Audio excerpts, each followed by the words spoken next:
सच तो यह है कि वह पागल है। सच तो यह है कि तुम धोखेबाज हो। सच तो यह है कि मैं तुम्हारे बिना मर जाऊंगा। इन सेंटेंस को इंग्लिश में कैसे बनाते हैं, चलो सीखते हैं।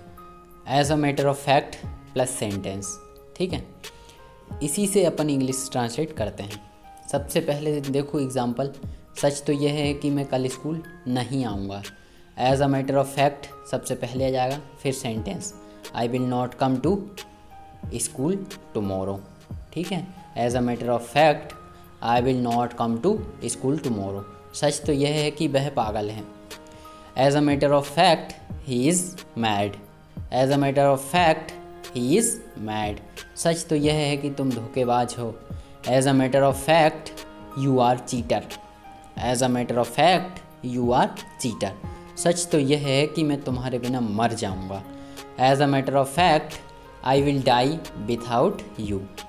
As a matter of fact I will die without you. सच तो यह है कि मैं तुमसे शादी नहीं कर सकता। As a matter of fact I can not marry you. As a matter of fact I can not marry you. सच तो यह है कि मेरी शादी हो चुकी है। As a matter of fact I have been married. As a matter of fact I have been married. सच तो यह है कि मैं यहाँ से भागने वाला हूँ। As a matter of fact I am about to run from here. As a matter of fact I am about to run from here. सच तो यह है कि वह कल स्कूल में पिटी थी। As a matter of fact she was beat in the school yesterday. As a matter of fact she was beat in the school yesterday.